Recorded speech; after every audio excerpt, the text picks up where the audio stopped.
Okay guys, pupunta ako sa nanay ko bukas. Yan. So, magpalit tayo ng bike. Yung nakasabit, ibababa ko.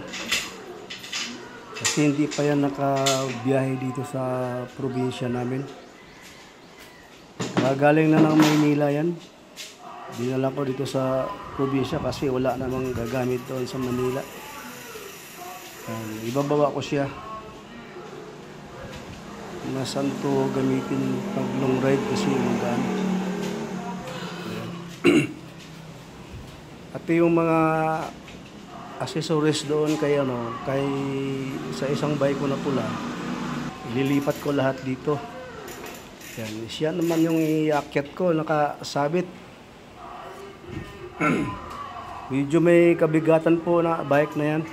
Yung pag long ride, nahihirapan ako sa maraming ahon. Kaya naman pero pagod masyado. Unlike doon kay Buddy na isa kong bike, okay lang sa kanya. Kasi medyo maliit ang gulong, saka mas magaang siya. Yan, kabit na natin yung tools. Pati yung cellphone holder. Para habang pumapadyak tayo, kukuha tayo ng mga video. Yan ang mga importante dyan para may ipopost tayo. Yan. Pati yung niya. Pati yung pantali niya. Para pwede siyang iwan. Dalhin natin yung tali niya. Saka yung battle cage niya, palitan natin ng hindi naman bago pero yung air pump natin palitan natin kasi hindi siya fix na nahuhulog.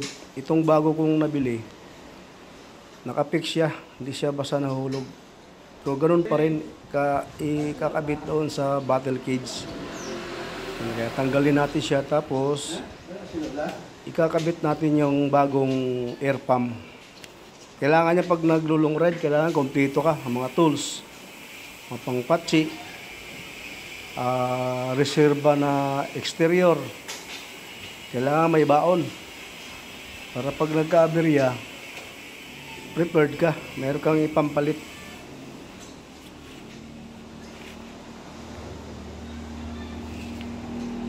Yan.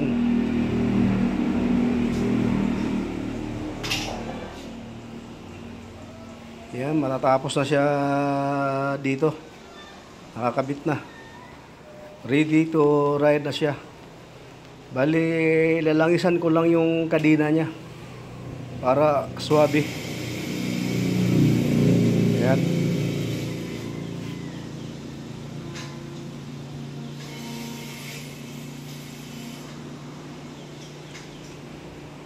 Thank you for watching my video guys. Salamat sa support.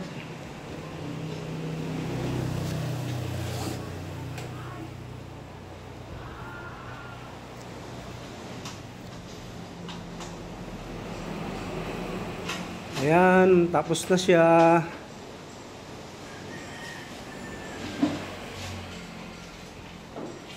Thank you for watching.